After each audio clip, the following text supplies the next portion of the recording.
الحمد لله رب العالمين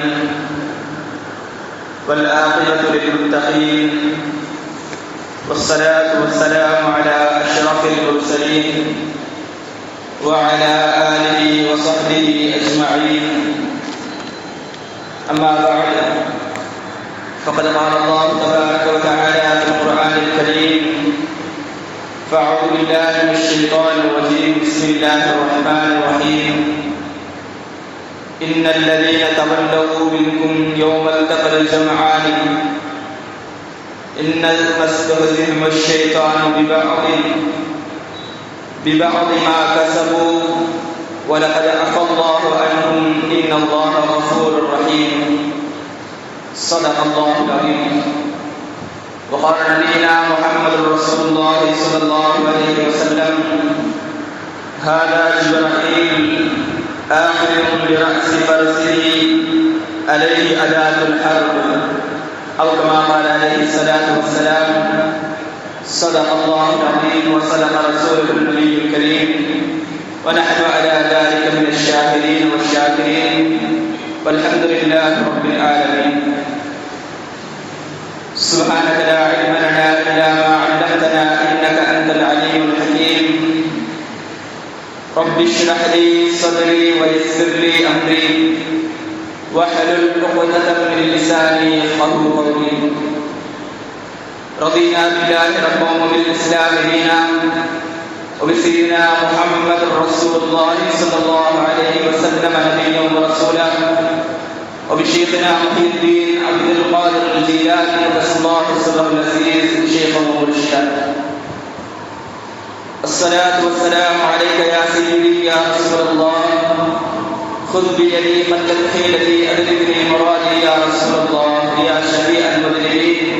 اللهم صل وسلم وبارك عليه. புகழனைத்தும் ஏகவல்லோனாம் அல்லாஹ் ஒருவனுக்கே உரித்தாகுக.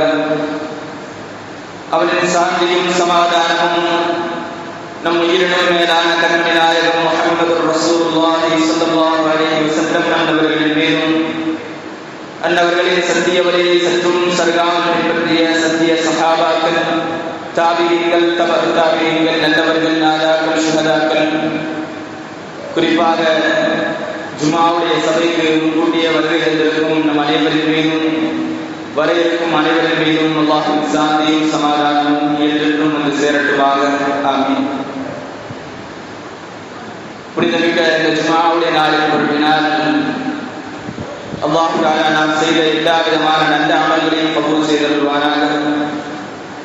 நாம் செய்த அமல்களில் இருக்கக்கூடிய குற்றங்குறைகளை நிவர்த்தி செய்து அதை பரிபூர்ண அமலாக அல்லாஹ் தஆலா கபூல் செய்தருள்வானாக. நாம் செய்த அனைத்து விதமான சிறிய பெரிய பாவங்கள் அனைத்தையும் அல்லாஹ் தஆலா எல்லா விதமான சூழ்நிலைகளிலும் அதை மறைத்து மன்னித்தல் புரிவானாக. இந்த உலகத்தில் வாழக்கூடிய அனைத்து விதமான முஃமினான முஸ்லிமான ஆண் பெண் அனைவர்களுக்கும் பாதுகாப்பான நிம்மதியான சுபிட்சமான வாழ்க்கையை அல்லாஹ் தஆலா தந்தருள்வானாக என்ற நல்ல துஆவுடன் தொடங்குகின்றேன். சங்கைக்கும் மிகுந்த மேன்மைக்கும் உடைய அல்லாஹ் தஆலாவுடைய மேலான நல்லடியார்களே, நாம் இருக்கக்கூடிய இந்த ஜுமா ஷவ்வாலுடைய மாதத்தில் 3வது ஜுமாவில் நாம் கொண்டு கொண்டிருக்கிறோம். இதே போன்ற ஒரு ஜுமாவில் கண்மணி நாயகம் முஹம்மது ரசூலுல்லாஹி ஸல்லல்லாஹு அலைஹி வஸல்லம் அவர்கள் ஷவ்வாலுடைய மாதத்தில் ஜுமா முடிந்து அசர் தொழுகைக்கு பிறகு சஹாபாக்கள் அனைவரையும் அழைத்துக் கொண்டு ஒரு போருக்கு புறப்பட்டு சென்றார்கள். அந்த போர்தான் வரலாற்றில் இஸ்லாமியர்களுக்கு பாரம் புகட்டிய போர் என்பதாக சொல்லப்படக்கூடிய உஹது போர் நடந்தது இந்த ஷவ்வாலுடைய மாதத்தில். இந்த போரை பற்றி சொல்லுவோமே ஆனால் மற்ற போர்களை பற்றி எல்லாம் பல தகவல்கள் இருக்கிறது. பத்ர், கந்தக், கைபர் போன்ற போர்களை பற்றி எல்லாம் அதன் தொடக்கம் முதல் கடைசி வரை குறிப்புகள் பல இருக்கிறது.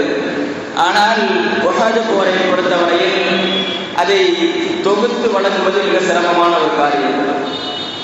ஏனென்று சொன்னால் அதை குறித்த பல தகவல்கள் விடுபட்டிருக்கிறது. இதை அடுத்து இது என்பதாக குறிப்பிட்டு சொல்ல முடியாது. அந்த அளவுக்கு அதற்கான தகவல்கள் ரொம்ப கம்மிதான்.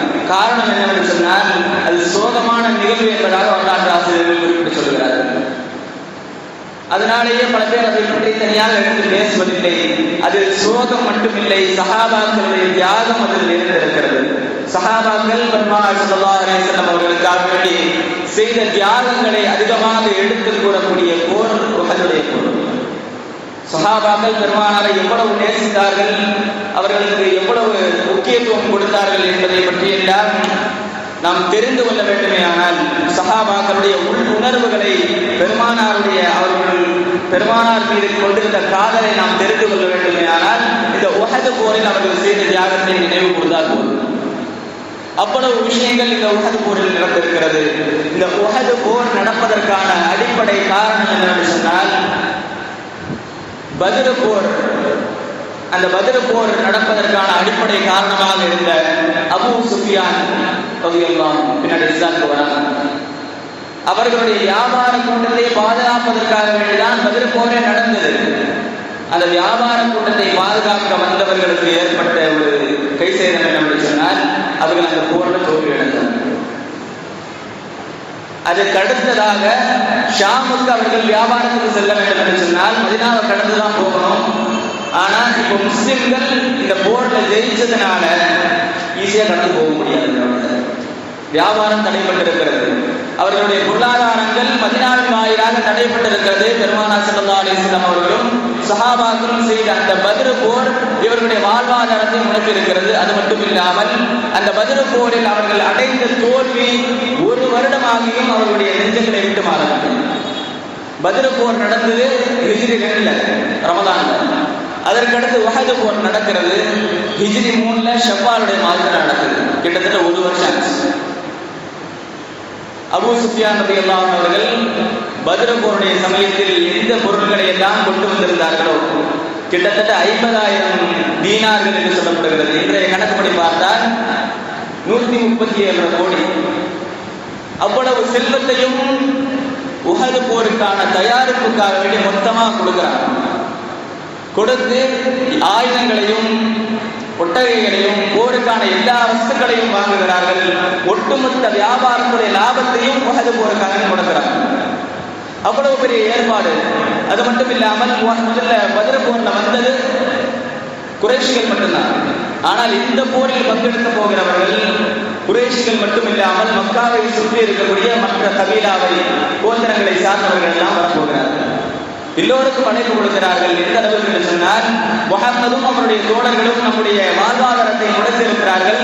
அவர்களை நாம் வெற்றி கொண்டால் தான் நமக்கு நிம்மதி என்பதாக அவர் பிரச்சாரம் செய்யப்படுகிறது. அவர்களுக்கு மத்தியில் வெறி ஊட்டப்படுகிறது.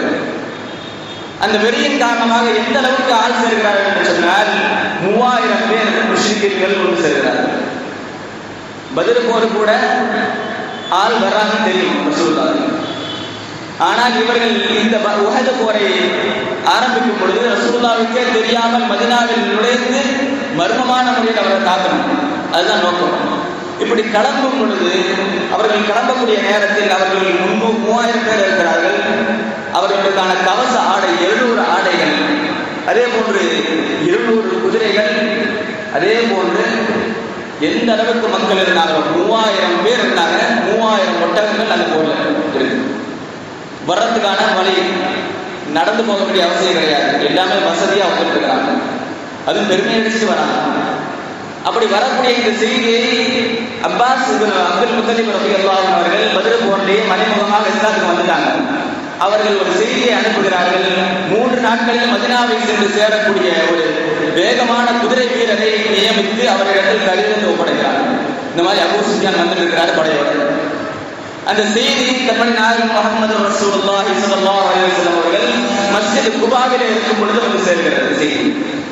அப்படி வரும் பொழுது நாயகம் ஸல்லல்லாஹு அலைஹி வஸல்லம் அவர்கள் உபை இப்னு கஅப் ரலியல்லாஹு அன்ஹு அவர்களை அழைத்து கடிதத்தை படிக்க சொல்கிறார்கள். படித்த கடிதத்தில் எழுதப்பட்டிருந்த விஷயம், அப்பாஸ் இப்னு அப்துல் முத்தலிப் ரலியல்லாஹு அன்ஹு அவர்கள் உங்களுக்கு ஒரு செய்தி அனுப்பியிருக்கிறாங்க. அபூ சுஃபியான் படையோடு வந்து கொண்டிருக்கிறார். மர்மமான முறையில் மதீனாவாசிகளை தாக்குவதற்காக வந்து கொண்டிருக்கிறார் என்ற செய்தி வரும் பொழுது நம்முடைய நாயகம் ஸல்லல்லாஹு அலைஹி வஸல்லம் அவர்கள் அங்கிருந்து உடனே புறப்பட்டு போறாங்க. எந்த நாள் அப்படின்னு சொன்னா வியாழக்கிழமை. போய் இரவு நேரத்தில் மதீனாவை வந்து அடைகிறார்கள். இரவு நேரத்தில் வியாழக்கிழமை இரவு கண்மணி நாயகம் முஹம்மது ரசூலுல்லாஹி ஸல்லல்லாஹு அலைஹி வஸல்லம் அவர்கள் ஒரு கனவு ஒன்று பார்க்கிறார்கள். அந்த கனவிற்கான சாராம்சம் என்னவென்று சொன்னால், மதீனாவில் இருந்து போர் செய்வதால் உங்களுக்கு பாதுகாப்பு. மதீனாவுக்குள்ளே இருந்துட்டு வெளியே போகாமல் போர் செய்யணும்.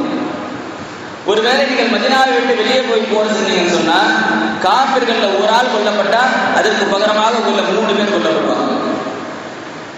இப்படி ஒரு கனவை கண்மணி நாயகம் ஸல்லல்லாஹு அலைஹி வஸல்லம் அவர்கள் சொல்கிறார்கள். அந்த கனவை அடுத்த நாள் சுபுவிலே கண்மணி நாயகம் ஸல்லல்லாஹு அலைஹி வஸல்லம் அவர்கள் சஹாபாக்களை எல்லாம் அழைத்து மஷ்வரா செய்கிறார்கள், ஆலோசனை. எந்த ஒரு முடிவை எடுப்பதானாலும் கண்மணி நாயகம் முஹம்மது ரசூலுல்லாஹி ஸல்லல்லாஹு அலைஹி வஸல்லம் அவர்கள் மஷ்வரா செய்யாமல் முடிவெடுக்க மாட்டார்கள். அப்படி சஹாபாக்களை எல்லாம் அந்த மஷ்வராவுக்கு வரவழைக்கும் பொழுது கண்மணி நாயகம் ஸல்லல்லாஹு அலைஹி வஸல்லம் அவர்கள் கண்ட கனவு சொல்றாங்க. என்ன கனவு சொன்னா, ஒரு பெரிய மாட்டை நான் அறுப்பது போலும், அந்த மாட்டுடைய தோளில் இருக்கக்கூடிய ரோமங்கள் அந்த வாளில் ஒட்டி கொண்டிருக்கிறது. அதே நேரத்தில் என்னுடைய ஒரு கையை ஒரு கேடயத்தில் கொண்டு நுழைந்திருக்கிறேன். இந்த ஒரு கனவு சொல்றாங்க. சொல்லிட்டு அதற்கான விளக்கத்தையும் சொல்கிறார்கள்.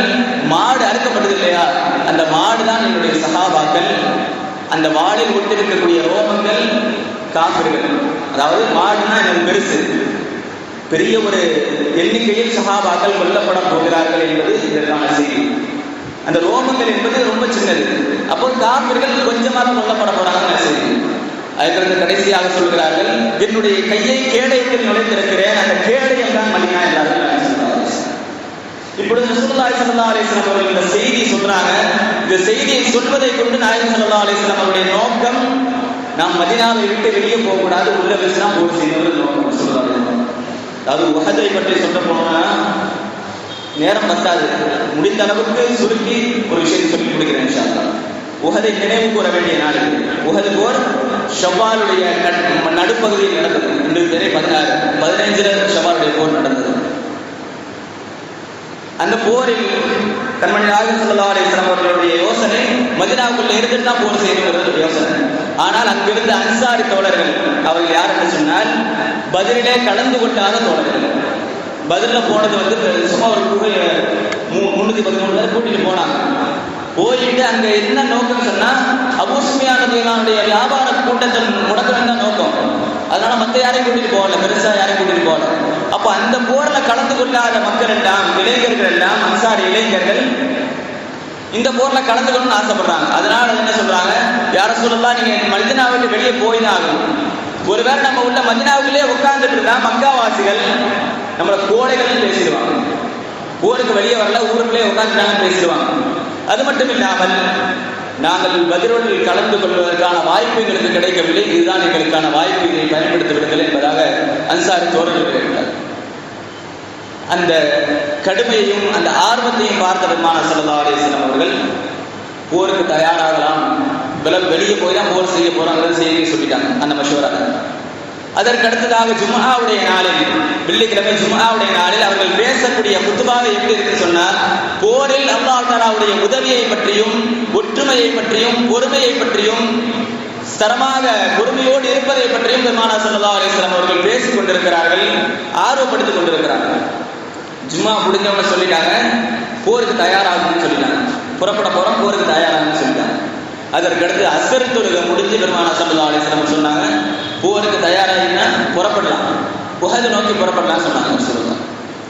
அப்படி புறப்பட சொல்லும் பொழுது கண்மணி நாயகம் ஸல்லல்லாஹு அலைஹி வஸல்லம் அவர்கள் தன்னுடைய அறைக்குள் சென்று போருடைய ஆடைகளை அணிந்து கொண்டு வருகிறார்கள்.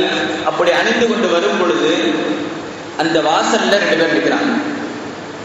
யார் அப்படின்னு சொன்னா, சஅத் இப்னு முஆத் ரலியல்லாஹு அவர்களும் உஸைத் இப்னு ஹுதைர் ரலியல்லாஹு அன்ஹு.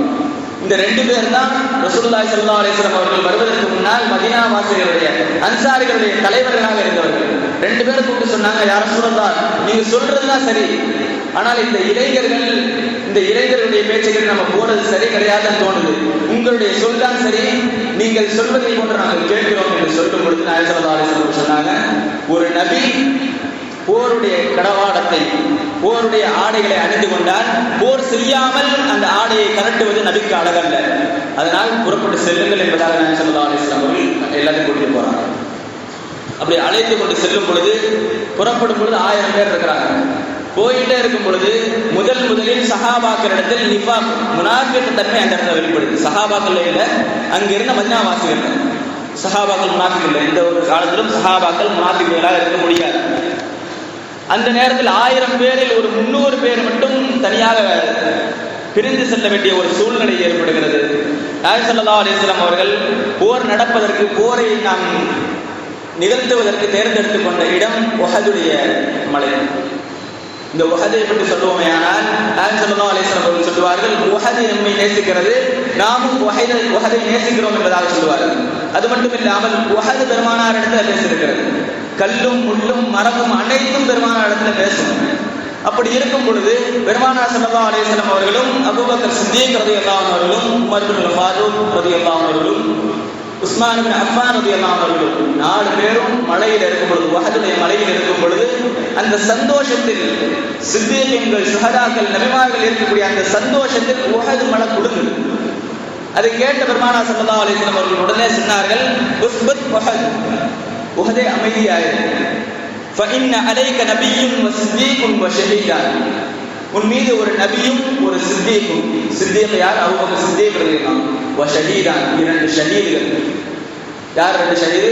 உமர் இப்னு கத்தாப் ரலியல்லாஹு அன்ஹு அவர்களும் உஸ்மான் இப்னு அஃபான் ரலியல்லாஹு அன்ஹு. அது எப்ப நடக்க போகுது? அபூபக்கர் சித்தீக் ரலியல்லாஹு அன்ஹுடைய ஆட்சி காலம் முடிந்து உமர் ரலியல்லாஹு அன்ஹு ஷஹீதாக போறாங்க. உமர் ரலியல்லாஹு அன்ஹுடைய ஆட்சி காலம் முடிந்து உஸ்மான் ரலியல்லாஹு அன்ஹு ஷஹீதாக போறாங்க. ஆனால் அந்த செய்தியை இந்த இடத்திலே எத்தனை வருஷத்துக்கு முன்னாடி, கிட்டத்தட்ட 10-11 வருஷத்துக்கு முன்னாடி சொன்னாங்க. அப்படியானால் அவருடைய ஞானம், மறைவான ஞானம் எந்த அளவுக்கு இருக்கிறது என்பதை நான் சொல்லி சிந்திக்க வேண்டும். அந்த ஞானத்தை விட்டு சொல்கிறார்கள். அது மட்டும் இல்லாமல் அந்த உஹதுடைய போருக்கு செல்லும் பொழுது உஹதுக்கும் மதீனாவிற்கும் மத்தியில் ஷவுத் அப்படிங்கிற ஒரு தோட்டம் இருக்கும். அந்த தோட்டத்தில் இளைப்பாற அமைந்திருக்கும் பொழுது அங்கிருந்த முனாஃபிக்குகளுடைய தலைவர் அப்துல்லாஹ் இப்னு உபய் இப்னு சலூல் சொல்கிறார், நாம் போறது போர் கிடையாது. போறது சொன்னா சரிக்கு சமமா இருக்கணும். அங்க இருக்கிறது 3000 பேர், நம்ம 1000 பேர். இது போரா? இது போர் கிடையாது. நம்மளே அழிச்சுக்க வேண்டிய ஒரு சூழ்நிலை இது. முகமது ஏதோ சிறுவர்களுடைய பேச்சை கேட்டுக்கொண்டு போருக்கு போறார், நம்ம போக வேண்டியது இல்லை. நம்முடைய பேச்சுக்கு முக்கியத்துவம் கொடுக்கணும், நம்மளும் முக்கியத்துவம் கொடுக்க கூடாதுன்னு சொல்லி பேசணும். அந்த பேச்சை கேட்ட சில சஹாபாக்களுக்கு கூட அந்த பேச்சினால் திடுக்கம் ஏற்பட்டு விட்டது, ஒரு பயம். ஆனால் சஹாபாக்கள் அந்த இடத்துல இருந்து போன முனாஃபிக்குகள் 300 பேர் அந்த இடத்துல இருந்து போறாங்க. அவர்கள் போகக்கூடிய சமயத்தில் அப்துல்லாஹ் இப்னு ஹராம் ரலியல்லாஹு அன்ஹு அவர்கள் போய் பேசுறாங்க, போருக்கு வந்து திரும்பி போறது முறை கிடையாது, நீங்க வந்தா போர் செய்யுங்க, அப்படி இல்லைன்னு சொன்னா வர்ற படையாவது மதீனாவிலிருந்து தடுங்க. காபிர்கள் வருகிறார்கள் மதீனாவாசிகளை அழிக்க, அந்த படையையாவது தடுக்கல் என்று சொல்லும் பொழுது அந்த நேரத்தில் முனாஃபிக்குகளுடைய தலைவர் அப்துல்லாஹ் இப்னு உபய் இப்னு சலூல் சொன்னார், லவ் நஅலமு கிதாலன் லத்தபஅனாகும், ஒருவேளை இது போராடினா அவங்க பின்னாடி வந்திருப்போம் சொன்னான். அதை பார்த்து அல்லாஹ் சொன்னா, இது முனாஃபிக்குகளுடைய தன்மை. அவங்க மனசுல ஒண்ணை வச்சுட்டு போகக்கூடாதுங்கிறது தான் நோக்கம் அவங்களுக்கு. ஆனால் இது காரணமா சொல்லிட்டு இருக்கிறாங்க. அவங்களுடைய வாயில் இருந்து வரக்கூடிய வார்த்தைகள் உள்ளத்தில் இருந்து வரக்கூடிய வார்த்தைகள் அல்ல, இவர்கள் முனாஃபிக்குகள் என்பதாக அல்லாஹ் தஆலா அந்த இடத்துல அடையாளப்படுத்தி காட்டினார். ஆக அந்த 300 பேர் போனதுக்கு பிறகு பெருமானார் ஸல்லல்லாஹு அலைஹி வஸல்லம் அவர்கள் 700 பேரை 700 சஹாபாக்களை கூட்டிக் கொண்டு ஷவ்வாலுடைய மாதம் 14 அல்லது 15 உஹதை வந்து அடைகிறார்கள். அந்த சஹாபாக்களுடைய படையை 3 வகைகளாக ரசூலுல்லாஹி ஸல்லல்லாஹு அலைஹி வஸல்லம் அவர்கள் பிரிக்கிறாங்க. முதல் படை முஹாஜிரின்களுடைய படை. அந்த முஹாஜிரின்களுடைய படைக்கு பெருமானார் ஸல்லல்லாஹு அலைஹி வஸல்லம் அவர்கள் முஸ்அப் இப்னு உமைர் ரலியல்லாஹு அன்ஹு அவர்களை தலைமை தாங்க வைக்கிறார்கள். யார் இந்த முஸ்அப் இப்னு உமைர் ரலியல்லாஹு அன்ஹு? ரசூலுல்லாஹி ஸல்லல்லாஹு அலைஹி வஸல்லம் மதீனாவுக்கு வர்றதுக்கு முன்னாடியே இஸ்லாத்தையும் குர்ஆனையும் போதிக்க வந்தவர்கள், ரசூலுல்லாஹால் அனுப்பப்பட்டவர்கள் முஸ்அப் இப்னு உமைர் ரலியல்லாஹு அன்ஹு. அவர்கள் முஹாஜிரின்கள் உள்ளவர்கள். அவர்களை முஹாஜிர்களுடைய கூட்டத்திற்கு தலைவராக ஆக்குகிறார்கள். அதே போன்று மதீனாவில் ஏற்கனவே 2 கூட்டம் இருந்தது, அவுஸ் ஹத்ரஜ். இந்த 2 கூட்டங்களுக்கும் அவுஸுடைய தலைவராக உஸைத் இப்னு ஹுலைர் ரலியல்லாஹு அன்ஹு அவர்களையும், ஹத்ரஜுடைய கூட்டத்தின் தலைவராக ஹுக்காப் இப்னு முன்திர் ரலியல்லாஹு அன்ஹு அவர்களையும் தலைமையாக ஆக்குகிறார்கள். அது அல்லாமல் 50 பேரை பெருமானார் ஸல்லல்லாஹு அலைஹி வஸல்லம் அவர்கள் அந்த உஹதுடைய மலையில் உச்சியில உயரமான ஒரு இடத்துல அதுக்கு நிற்க வைக்கிறாங்க. நிற்க வச்சுட்டு பெருமானார் ஸல்லல்லாஹு அலைஹி வஸல்லம் அவர்கள் சொன்னாங்க, இந்த வார்த்தை கவனிக்கப்பட வேண்டிய வார்த்தை. பெருமானார் ஸல்லல்லாஹு அலைஹி வஸல்லம் அவர்கள் சொன்னாங்க, இந்த இடத்துல நாங்கள் தோற்கடிக்கப்படுவதை நீங்கள் பார்த்தாலும் கீழே இருக்கக்கூடாது. இந்த இடத்தில் நாங்கள் வெற்றி பெறுவதை பார்த்தாலும், நாங்கள் கனிமத்துடைய பொருளை எடுப்பதை பார்த்தாலும் நீங்கள் எங்களை பின்தொடரக்கூடாது. நான் சொல்லுகிற வரை இந்த மலையை விட்டு கீழே இறங்கக்கூடாது. இதுதான் ரசூலுல்லாஹி ஸல்லல்லாஹு அலைஹி வஸல்லம் கட்டளை. இன்னும் சில ரிவாயத்துகளின்படி பார்த்தால் பெருமானார் ஸல்லல்லாஹு அலைஹி வஸல்லம் அவர்கள் சொல்கிறார்கள், நாங்கள் சடலங்களாக கிடந்து எங்களை பறவைகள் தின்பதை நீங்கள் பார்த்தாலும் கீழே இறங்கக்கூடாது. அல்லது ஒருவேளை காப்பர்கள் மாண்டு கிடக்கும் பொழுது நாங்கள் எல்லாம் ஏறி போனாலும் நீங்கள் வரக்கூடாது, நான் வந்து கூப்பிடுற வரை வரக்கூடாது. இதுதான் பெருமானார் ஸல்லல்லாஹு அலைஹி வஸல்லம் கட்டளை.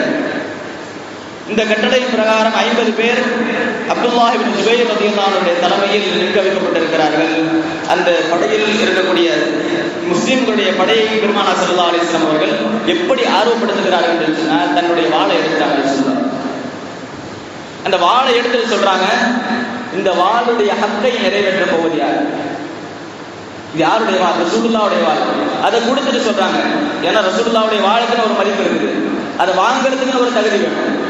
அந்த தகுதியை பெறப்போவர்கள் யார் என்பதாக ஆர்வப்படுத்தப்படும் பொழுது அபூ துஜானா ரலியல்லாஹு அன்ஹு அவர்கள் வந்து வாங்குறாங்க. அந்த வாள் வாங்கிட்டு சொல்றாங்க, யார் ரசூலுல்லாஹ், இந்த வாளுடைய ஹக்கை என்ன என்று கேட்கும் பொழுது நாயகம் ஸல்லல்லாஹு அலைஹி வஸல்லம் அவர்கள் சொன்னார்கள், காபிர்கள் வெட்டி வீழ்த்தப்படுவதும் அந்த வெட்டுதலின் மூலமாக இந்த வாள் உடைவதும் தான் இதற்கான ஹக்கு என்றார்கள் நாயகம் ஸல்லல்லாஹு அலைஹி வஸல்லம். இதை கேட்டு அபூ துஜானா ரலியல்லாஹு அன்ஹு சந்தோஷத்தோடு வாங்கி கொண்டு செல்கிறார்கள். ஒரு நிமிர்ந்த நடை, பெருமையோடு நடக்கிறார்கள். அப்பொழுது பெருமானார் ஸல்லல்லாஹு அலைஹி வஸல்லம் அவர்கள் சொன்னார்கள், இப்படிப்பட்ட நடை உங்களுக்கு ஹராமானது இப்படிப்பட்ட இடங்களை தவிர. போர்க்களத்தில் இப்படி வீரமா நடக்கிறதுங்கிறது காபிர்களை பயப்படுத்தும். அதனால போர்க்களத்தை தவிர வேற எந்த இடத்துல இப்படி நடக்கக்கூடாதுன்னு சொல்லுவாங்க. அது மட்டும் இல்லாமல் இந்த இடத்தில் போர் தொடங்குகிறது. போர் தொடங்கும் பொழுது அந்த எதிரி படையிலிருந்து ஒரு பயில்வான், அவன் பேர் வந்து தொல்ஹா இப்னு அபீ தொல்ஹா. அவங்கள பார்த்தால் முஸ்லிம்கள்லாம் நடுங்கிட்டு இருக்கிறாங்க. அப்படி நடுங்கிட்டு இருக்கும் பொழுது அந்த எதிரியை யார் எதிர்கொள்ள போகிறார்கள் என்ற ஒரு ஆர்வத்தில் எல்லாம் பார்த்து கொண்டிருக்கும் பொழுது சையதுனா ஜுபைர் இப்னு அவ்வாம் ரலியல்லாஹு அன்ஹு அவர்கள் நேரா போனாங்க. ஒரே போர் முடிஞ்சிருக்காரு. இவங்க எப்படிப்பட்டவங்க சொன்னா, பிற்காலத்தில் உமர் ரலியல்லாஹு அன்ஹுடைய ஆட்சி காலத்தில் ரோமானியர்களுக்கு எதிராக போர் நடக்கும் பொழுது ரோமானியர்கள் 1,00,000 பேர் அந்த படையை நோக்கி செல்லும் பொழுது இவர்கள் தான் தளபதி. அந்த படையில் 1,00,000 பேர் இருக்கிறாங்க. அந்த படையில யாருமே போல முஸ்லிம்கள், ஒரே ஆள் உள்ள போயிட்டு கடைசி வரை போயிட்டு திரும்பி வந்தாங்க. யாரு? ஜுபைர் இப்னு அவ்வாம் ரலியல்லாஹு அன்ஹு. அவ்வளவு வீரமிக்க ஒரு சஹாபி நேரா போய் ஒரே போடுறாங்க. முடிஞ்சு போச்சு கதை. அந்த நேரத்தில் ரசூலுல்லாஹி ஸல்லல்லாஹு அலைஹி வஸல்லம் அவர்கள் சொன்னார்கள், இன்ன லிகுல்லி நபிய்யின் ஹவாரியன், ஒவ்வொரு நபிக்கும் ஒரு உற்ற தோழர் இருக்கிறார். வஹவாரிஹி ஜுபைர் இப்னு அவ்வாம் ரலியல்லாஹு அன்ஹு, என்னுடைய உற்ற தோழர் ஜுபைர் இப்னு அவ்வாம் ரலியல்லாஹு அன்ஹு என்பதாக சொல்கிறார்கள். இதே ஜுபைர் இப்னு அவ்வாம் ரலியல்லாஹு அன்ஹு அவர்கள் இன்னொரு செய்தியை சொல்றாங்க, அந்த வாளை நான் வாங்கணும்னு ஆசைப்பட்டேன். அப்படி ஆசைப்படும் பொழுது எனக்கு முன்னால் அபூ துஜானா வாங்கிட்டார். அதை வாங்கும் பொழுது அபூ துஜானா மேல் எனக்கு ஒரு கோபம் இருந்தது. ஏன்னு சொன்னா, ஜுபைர் இப்னு அவ்வாம் ரலியல்லாஹு அன்ஹு அவர்கள் ரசூலுல்லாஹ்வுடைய குடும்பத்தை சார்ந்தவங்க, குறைஷி குலத்தை சார்ந்தவங்க. ஆனால் அபூ துஜானா ரலியல்லாஹு அன்ஹு அவர்கள் ஒரு குடும்பத்தை சார்ந்தவங்க இல்லை. இப்ப இவரை வாங்கிட்டார், என்னதான் பண்றாருன்னு பார்ப்போம்னு சொல்லி நான் பின்னாடியே போனேன். ஜுபைர் இப்னு அவ்வாம் ரலியல்லாஹு அன்ஹு சொல்றாங்க, இதுக்கு முன்னாடி 11 பேர் வெட்டப்படுகிறார்கள் அந்த போர்ல. அதாவது காபிர்களுடைய கொடி யாரெல்லாம் வச்சிருந்தாங்களோ எல்லாத்தையும் வெட்டுறாங்க. அதை பார்த்து கொடி வீழ்ந்தவுடன் காபிர்லாம் தெரிஞ்சு ஓடுறாங்க. அந்த ஒரு சூழ்நிலையில் இவர்கள் சொல்லுகிறார்கள், ஜுபைர் இப்னு அவ்வாம் ரலியல்லாஹு அன்ஹு சொல்றாங்க, அபூ துஜானா என்னதான் செய்யறான்னு சொல்லி பார்த்தேன். ஒவ்வொரு ஆளா யார் முன்னாடி வந்தாலும் வெட்டாம போக மாட்டார், யார் முன்னாடி வந்தாலும் அவங்களை வெட்டாம தாண்டி போக மாட்டார். அப்படி ஒரு வீரமிக்க செயலை அவர் செய்து கொண்டிருந்தார். அப்படி வெட்டிலே வரும் பொழுது ஒரு தலைக்கு முன்னாடி வந்து கட்டி நிப்பாட்டினாங்க. அப்படி நிப்பாட்டும் பொழுது அந்த இடத்தில் முன்னாடி இருந்தவரை வெட்டாமல் விட்டுட்டாங்க. காரணம் என்ன சொன்னா, முன்னாடி இருந்தவங்க ஒரு பெண்களையும் குழந்தைகளையும் வயதானவர்களையும் போரில் வெட்டக்கூடாது என்பது பெருமானார் ஸல்லல்லாஹு அலைஹி வஸல்லம் அவருடைய கட்டளை. அந்த கட்டளையை இந்த வாளை வைத்து, பெருமானாருடைய வாளை வைத்து அதை அவமதிக்கும் விதமாக நான் மீற மாட்டேன் என்பதாக விட்டுவிட்டு போனாங்க. அந்த விடப்பட்ட பெண்மணி தான் ஹிந்து விட்டு குத்துபா. யாரு? ஹம்ஸா ரலியல்லாஹு அன்ஹு ஈரக்குடையை கடித்து தின்னாங்க. அந்த ஹிந்து உத்பாவை விட்டு போகிறார்கள். அதற்கடுத்து கடைசியாக சொல்கிறார்கள், இந்த வீரத்தை நான் பார்த்தனால் கடைசியில் முஸ்லிம்கள் தோற்கடிக்கப்படும் பொழுது, முஸ்லிம்கள் சின்னாபின்னமாக வெட்டப்படும் பொழுது, அந்த நேரத்தில் நான் நினைச்சேன் அபூ துஜானா இங்க இருக்கிறேன்னு நினைச்சேன். காரணம் இல்லாம ரசூலுல்லாஹி ஸல்லல்லாஹு அலைஹி வஸல்லம் வாராமல் கொடுக்கல. அவ்வளவு வீரம் இருந்தது அபூ துஜானா அவர்கள். அது மட்டும் இல்லாமல் பெருமானார் ஸல்லல்லாஹு அலைஹி வஸல்லம் அவர்கள் இவரை எப்படி பயன்படுத்துறாங்க, அதாவது சஹாபாக்களை எவ்வளவு பக்குவப்படுத்தி வச்சிருக்கிறாங்க அப்படின்னு சொன்னா, இதுக்கு முன்னாடி இருந்த காலத்துல எல்லாம் சஹாபாக்கள் என்று சொல்வதை விட அதுக்கு முன்னாடி இருந்த காலத்துல அந்த கூட்டத்தார்கள் எப்படி இருந்தாங்கன்னு சொன்னா, ஒருவருடைய ஒட்டகத்தில் இன்னொருவருடைய ஒட்டகம் வந்து தண்ணி குடிச்சிட்டு போயிருச்சுன்னு சொன்னா அந்த பகையை பரம்பரையா வளர்ந்து வருவாங்க. அப்படிப்பட்ட அந்த பரம்பரை பகையை வளர்ந்த அவர்களே பெருமானார் ஸல்லல்லாஹு அலைஹி வஸல்லம் எப்படி பக்குவப்படுத்துகிறார்கள். ஆயிஷா ரலியல்லாஹு அன்ஹா சொல்கிறார்கள், உஹதுடைய போர்க்களத்தில் ஹாலித் இப்னு வலீத் ரலியல்லாஹு அன்ஹு அவர்கள் பின்னாடி வந்துட்டாங்க. அப்படி வரும் பொழுது முன்னாடியும் முஸ்லிம்கள் தாக்கப்படுகிறார்கள், பின்னாடி வழியாகவும் தாக்கப்படுகிறார்கள். அதற்கான காரணம் பெருமானார் ஸல்லல்லாஹு அலைஹி வஸல்லம் அவருடைய கட்டளையை அந்த வில் ஏந்தக்கூடிய அந்த 50 வீரர்கள் மீறியது. என்ன சொன்னாங்கன்னு சொன்னா, அவங்க ஜெயிச்சுட்டு போறதை பார்த்து முஸ்லிம்கள் வெற்றி கொண்டு போவதை பார்த்துட்டு போர் முடிஞ்சிச்சு நடந்து ஒரு 41 பேர் வந்துட்டாங்க. அப்போ அங்கிருந்து அப்துல்லாஹ் இப்னு ஸுபைர் ரலியல்லாஹு அன்ஹு சொன்னாங்க, ரசூலுல்லாஹி ஸல்லல்லாஹு அலைஹி வஸல்லம் இப்படி போக சொல்லல, ரசூலுல்லாஹ் வந்து கூப்பிடாத வரை நான் வரமாட்டேன் அப்படின்னாங்க. அதை மீறியும் சில பேர் வந்துட்டாங்க. அந்த வருகையின் காரணமாக ரசூலுல்லாஹ்வுடைய ஒரு வார்த்தையை மீறியதன் காரணமாக ஏற்பட்ட விளைவு. அப்படியானால் இந்த சமூகத்தில் நாம் சற்று யோசித்து பார்க்க வேண்டும். பெருமானாருடைய ஒரு சுன்னத்தை விடுவதால் நமக்கு எவ்வளவு பாதிப்பு. ஒரு கட்டளையை, பெருமானாருடைய கட்டளையை மீறுவதால் நம்முடைய சமூகம் சீர்கெட்டு கொண்டிருக்கிறது என்று சொன்னால், பெருமானாருடைய சுன்னத்தை நாம் எப்ப விடுறோமோ அப்பதான் நமக்கு நாசம் ஆரம்பிக்கும். ஆக பெருமானார் ஸல்லல்லாஹு அலைஹி வஸல்லம் அவருடைய அந்த கட்டளையை மீறி வந்து கொண்டிருக்கும் பொழுது மீதம் இருந்தவர்கள் மலையில இருந்தவங்க 9 பேர் தங்கி இருக்கிறாங்க. அந்த 9 பேரையும் வீழ்த்தப்படுகிறார்கள், ஷஹீதாக்கப்படுகிறார்கள். முன்னாடியும் காஃபிர்கள், பின்னாடியும் காஃபிர்கள், நடுவுல முஸ்லிம்கள். அப்போ அந்த நேரத்தில் ஷைத்தான் ஒரு குரலை கொடுத்தாங்க. ஆயிஷா ரலியல்லாஹு அன்ஹா சொல்றாங்க, யா இபாதல்லாஹ், அல்லாஹ்வுடைய அடியார்களே, உஃபராக்கும் உங்களுக்கு பின்னாடி எதிரே இருக்காங்க, உங்களுக்கு பின்னாடி எதிரே இருக்கிறாங்க. அப்போ பின்னாடி இருக்கவங்க யார் அப்படின்னு சொன்னா, ஹுதைஃபா பின் யமான் ரலியல்லாஹு அன்ஹுடைய தந்தை யமான் ரலியல்லாஹு அன்ஹு முஸ்லிம். இதை பார்த்த உடனே, இந்த குரலை கேட்ட உடனே, யார் முஸ்லிம்கள் யார் காஃபிர்கள் என்று தெரியாத அளவுக்கு பிணைந்து போயிருக்கக்கூடிய அந்த கூட்ட நெரிசலில் சஹாபாக்கள் ஹுதைஃபா பின் யமான் ரலியல்லாஹு அன்ஹுடைய தந்தை யமான் ரலியல்லாஹு அன்ஹுவோட கொலை செய்ய போறாங்க. அப்ப அந்த நேரத்திலும் கூட ஹுதைஃபா பின் யமான் ரலியல்லாஹு அன்ஹு சொன்னாங்க, அபி என்னுடைய தந்தை விட்டுருங்க அப்படின்னா. ஆனா யாருக்குமே அது புரியல. போனாங்க, ஒரே வெட்டி முடிச்சிட்டாங்க. அதை வெட்டி முடிச்சதுக்கு பிறகு அந்த நேரத்தில் ஹுதைஃபா பின் யமான் ரலியல்லாஹு அன்ஹு சொன்ன வார்த்தை, பெருமானாருடைய பக்குவம், பெருமானாருடைய வளர்ப்பு அந்த சஹாபாக்களிடத்தில் எந்த அளவுக்கு இருந்திருக்கிறது என்பதை காட்டக்கூடியவாங்க. அந்த நேரத்தில் சொன்னாங்க, இதுக்கு முன்னாடி எப்படி ஒட்டகம் வந்து தண்ணி குடிச்சிட்டு போனாங்க, பரம்பரையா அவனை பகையை வளர்த்துருந்தாங்க. தன்னுடைய சொந்த தந்தை கண்ணுக்கு முன்னால் வெட்டப்படுகிறார். அந்த நேரத்தில் அந்த சஹாபி சொன்ன வார்த்தை, அல்லாஹ் உங்களை மன்னிக்கட்டும். அப்படின்னா பெருமானாருடைய வளர்ப்பு எந்த அளவுக்கு இருந்திருக்கிறது. அந்த நேரத்தில் சொன்னாங்க, அந்த செய்தியை சொல்லக்கூடிய உருவா ரலியல்லாஹு சொல்றாங்க, இதன் பிறகு ஹுதைஃபா பின் யமான் ரலியல்லாஹு அவர்கள் தன்னுடைய மௌத் வரை நலவின் மீதே இருந்தார்கள். எது செஞ்சாலும் நலவுல தான் போய் முடியும் அவங்களுக்கு. அப்படி ஒரு பாக்கியத்தை பெற்றார்கள். அது மட்டும் இல்லாமல் சாஹிபு சிர்ரு நபி ஸல்லல்லாஹு அலைஹி வஸல்லம், ரசூலுல்லாஹ்வுடைய மறைவான விஷயங்களை தெரிந்து வைத்திருக்கக்கூடிய ஒரு சஹாபி ஹுதைஃபா பின் யமான் ரலியல்லாஹு அந்த ஒரு அந்தஸ்தை பெறுகிறார்கள். அது மட்டும் இல்லாமல் பல விஷயங்கள் இந்த உஹதுடைய போர்க்களத்தில் நடக்கிறது. அந்த விஷயங்களை நாம் இதுக்கு முன்னால் நாம் கேட்டிருக்கிறாங்க. சிலருக்கு கண் பறி போகிறது, அதை ரசூலுல்லாஹி ஸல்லல்லாஹு அலைஹி வஸல்லம் சரி செய்கிறார்கள். இப்படி பல விஷயங்கள் நடக்கிறது. அதிலும் குறிப்பாக ஹம்ஸா ரலியல்லாஹு அன்ஹு அவர்கள் அந்த போரில் ஷஹீதாக்கப்படுகிறார்கள். ஹம்ஸா ரலியல்லாஹு அன்ஹு அவர்களை கொலை செய்ய வந்த வஹ்ஷி அவர்கள் சொல்லுகிறார், அவருக்கு பின்னாடி இஸ்லாத்துக்கு வர்றாங்க. இன்னும் சொல்ல போனா அந்த வஹ்ஷி எப்படி வாழ்ந்தாங்க சொன்னா, மூஞ்சி கூட எவன் பார்க்க கூடாதுன்னு சொல்லி வாழ்ந்தாங்க. மூஞ்சி கண்ணு மட்டும்தான் வெளியே தெரியும், கண்ணும் காலும் மட்டும்தான். எப்படி பெண்கள் குறுக்கா அடிச்சுட்டு போறாங்களோ அதே மாதிரி கண்ணும் காலும் மட்டும்தான் வெளியே தெரியும். அந்த அளவுக்கு தன்னை மறைத்து கொண்டு வெட்கத்துக்கு தலை குனிந்து வாழ்ந்தவர்கள் வஹ்ஷி ரலியல்லாஹு அன்ஹு. அவங்க சொல்றாங்க, அந்த போர்க்களத்தில் ஹம்ஸா ரலியல்லாஹு அன்ஹு அவர்களை வெட்ட வேண்டும் என்பதுதான் என்னுடைய எஜமானுடைய உத்தரவு. அதை தவிர நான் எதுவுமே செய்யல. அவர்களை கொலை செய்ய வேண்டும் என்பதுதான் எனக்கு கொடுக்கப்பட்ட உத்தரவு. அதை தவிர அந்த போரில் நான் எதையுமே செய்யல. அப்படி ஹம்ஸா ரலியல்லாஹு அன்ஹு அவர்களை கொலை செய்வதற்காக வேண்டி தேடி போகும் பொழுது எங்க பார்த்தாலும் யாரை பார்த்தாலும் ஹம்ஸா ரலியல்லாஹு அன்ஹு அவர்கள் சண்டை போடக்கூடிய விதம், அவர்கள் முன்வரக்கூடிய விதம், எனக்கு அவங்க பக்கத்தில் போறதுக்கு கூட தைரியம் இல்லை. அவ்வளவு வீரம். அதுதான் சொல்லுவார்கள் ஹம்சத்துல் கர்ரார் கைர ஃபர்ரார். ஹம்சா ரலியல்லாஹு அவர்கள் போர்னு வந்துட்டா தரமா ஒரே இடத்துல நிற்பாங்க, எங்கேயும் புறமுதுக்கு காட்டி ஓட மாட்டார்கள் என்றால் சொல்லுவார்கள். அப்ப அப்படி இருக்கும் பொழுது நான் ஒரு மரத்துக்கு பின்னால் நின்று கொண்டு ஒரு ஈட்டியை எடுத்து நான் வீசினேன்.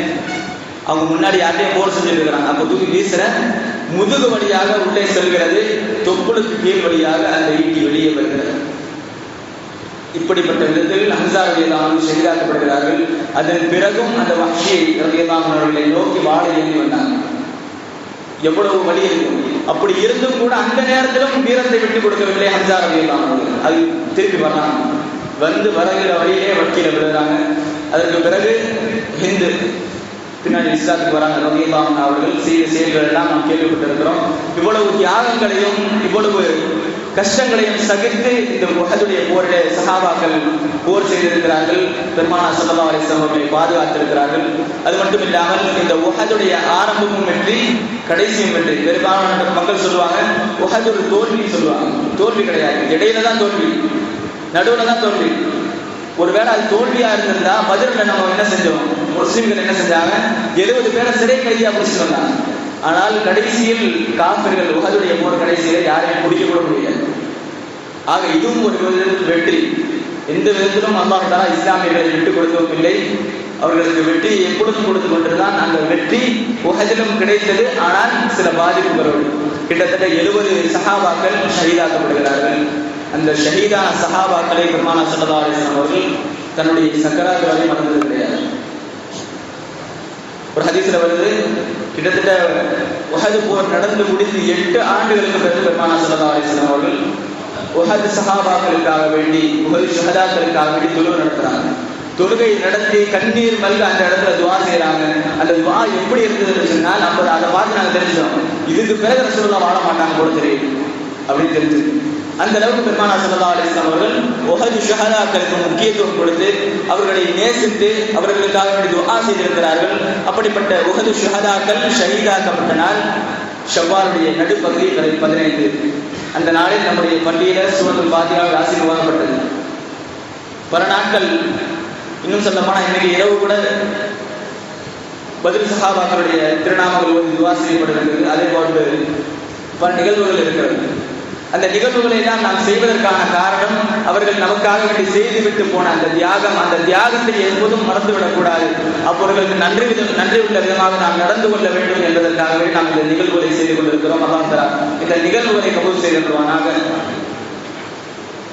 அதற்கடுத்த நாம் சொல்ல வேண்டிய ஒரு விஷயம், ரமலானுக்கும் ரமலானுக்கு பிறகுக்கும் இருக்கிற ஜும்ஆவுக்கும் பல வித்தியாசங்கள், தொழுகைகளுக்கும் பல வித்தியாசங்கள் வந்துவிட்டது. ரமலான்ல பார்த்தீங்கன்னு சொன்னா இந்த நேரம் பள்ளி நிறைஞ்சிருக்கும். அதுவும் சொல்ல போனா அதுவும் கடைசி நேரத்தில் பயான் எப்போ முடியும், எப்போ ஃபுத்பாக்கு போவாங்க அப்படிங்கிற ஒரு எதிர்பார்ப்புல வரக்கூடிய மக்களும் இருக்கிறார்கள். அவர்களுடைய கவனத்திற்கு ஒரே ஒரு விஷயத்தை நான் சொல்லிக் கொடுக்கிறேன். பெருமானார் ஸல்லல்லாஹு அலைஹி வஸல்லம் அவர்கள் சொல்கிறார்கள், யார் தொழுகைக்காக வேண்டி, சில ரிவாயத்துகளில் ஜும்ஆவுக்கு குறிப்பிட்டு வருது, இன்னும் சில ரிவாயத்துகளில் யார் தொழுகைக்காக வேண்டி முன்கூட்டியே வந்து உட்கார்றாரோ அவருக்கு பின்னாடி எத்தனை பேர் வர்றாங்களோ அத்தனை பேருடைய தொழுகையுடைய நன்மை அவருக்கு கிடைக்கும். பெருமானார் ஸல்லல்லாஹு அலைஹி வஸல்லம் சொல்லக்கூடிய செய்தி. நம்ம முன்னாடியே வந்துட்டோம்னு சொன்னா நமக்கு பின்னாடி யாரெல்லாம் வர்றாங்களோ அவங்களுக்கான நன்மைகள், அவர்களுடைய தொழுகைகளுடைய, அவர்களுடைய நல்ல அமல்களுடைய, அந்த ஜும்ஆவுடைய நன்மைகள் நமக்கு கிடைக்கிறது என்பதாக நாயகம் ஸல்லல்லாஹு அலைஹி வஸல்லம் சொல்லுகிறார்கள். அந்த நன்மைகளை நாம் அடைந்து கொள்வதற்கான தௌஃபீகை அல்லாஹ் தஆலா தந்தருவானாக. இன்னும் சொல்ல போனால் ஹுஜ்ஜத்துல் இஸ்லாம் இமாம் கஸ்ஸாலி ரலியல்லாஹு அன்ஹு சொல்வார்கள், ஜும்ஆவுடைய தொழுகைக்காக வேண்டி பாங்கு சொல்லப்பட்டு விட்டால் உங்களுடைய உலக ஆதாயத்திற்கான விஷயங்களை, வியாபாரங்களை நீங்கள் முடக்கிவிட்டு வருவதுதான் சிறந்தது. அதை மீறி நீங்கள் வியாபாரமோ அல்லது உலக விஷயங்களை நீங்கள் செய்து கொண்டிருப்பது ஹராம் என்பதாக சொல்கிறார்கள் இமாம் கஸ்ஸாலி ரலியல்லாஹு அன்ஹு. ஆக இந்த ஜும்ஆவுடைய நாளில் நம்ம சொல்ல வேண்டிய விஷயம், ஒரு தலைப்பை எடுத்து ஜும்ஆனே பேசலாம், ஆனால் கேட்கறதுக்கு ஆள் இருக்காது, கடைசியில் தான் வர்றாங்க. அதனால கடைசியில் சொல்ல வேண்டிய ஒரு சூழ்நிலை. ஆக இந்த ஜும்ஆவுடைய சிறப்புகளை விளங்கி கொண்டு இந்த ஜும்ஆவுக்கு முன்கூட்டியே வந்து இந்த ஜும்ஆவுடைய நாளை அல்லாஹ் தஆலா நமக்கு எப்படிப்பட்ட நியாமத்தாக கொடுத்தானோ அந்த நியாமத்துகளை அடைந்து கொள்வதற்கான தௌஃபீகை அல்லாஹ் தஆலா நம் அனைவருக்கும் தந்தருவானாக. இங்கு கேட்ட செய்திகளை, சஹாபாக்களுடைய தியாகங்களை நம்முடைய உள்ளத்தில் உள்வாங்கி அவருடைய மதிப்பையும் மரியாதையும் நம்முடைய உள்ளத்தில் தாங்கி நடக்கக்கூடிய தௌஃபீகை அல்லாஹ் தஆலா நம் அனைவருக்கும் தந்தருவானாக. உஹது ஷஹதாக்களுடைய தியாகத்தை நம்முடைய வாழ்க்கையிலும் அல்லாஹ் தஆலா நசீபாக்கி தந்தருவானாக என்று நல்ல துஆவோடு நிறைவு செய்கிறேன். வாஹிரு தஅவானா அல்ஹம்துலில்லாஹி ரப்பில் ஆலமீன். ஒரு முக்கியமான ஒரு அறிவிப்பு. காரணப்பள்ளியில் முன்னாள் துணை இமாமாக பணியாற்றி வந்த மௌலவி ஜலால் 27 வயது மதிக்கத்தக்க ஒரு நபர், ஒரு ஆலிம். அவர் கடந்த நவம்பர் மாதம் ஒரு வாகன விபத்தில் அவருடைய வலது கால் மிகவும் சேதமடைந்த நிலையில் அந்த காலை சரி செய்வதற்கு மிகவும் சிரமப்பட்டுக் கொண்டிருக்கிறார்கள். இன்னும் சொல்ல போனால் அவர் மிகவும் ஏழ்மையான குடும்பத்தை சார்ந்தவர். அந்த விபத்து நடக்கக்கூடிய அந்த நாளுக்கு முன்னால் ஒரு 4 மாதங்களுக்கு முன்னால் அவருக்கு குழந்தை பிறந்தது. அந்த குழந்தை 4 மாத குழந்தை இருக்கக்கூடிய நிலையில் அவருக்கு இந்த விபத்து என்பது ஏற்பட்டிருக்கிறது. அது மட்டும் இல்லாமல் அவர் ஆபரேஷன் செய்ய வேண்டிய ஒரு சூழ்நிலை இருந்தார். கிட்டத்தட்ட 27 லட்சம் அதற்கான செலவு என்பதாக சொல்லப்பட்டிருக்கிறது. இப்பொழுது கடைசியாக 17 லட்சம் அந்த மருத்துவ செலவுக்காக, அந்த அறுவை சிகிச்சைக்காக தேவைப்படுகிறது. அந்த உதவியை நாட்டு இடத்துல வந்திருக்கிறார்கள். அவர்களுக்காக வேண்டி, அந்த மருத்துவ உதவிக்காக வேண்டி தாராளமான முறையில் உதவி செய்யுமாறு அன்புடன் கேட்டுக்கொள்கிறோம். இன்ஷா அல்லாஹ் இன்று இஷா தொழுகைக்கு பிறகு நம்முடைய பள்ளியில் புனித பத்ர் சஹாபாக்களுடைய திருநாமங்கள் ஓதி துஆ செய்யப்பட இருக்கிறது. அதிலும் இன்ஷா அல்லாஹ் அதே போன்று நாளை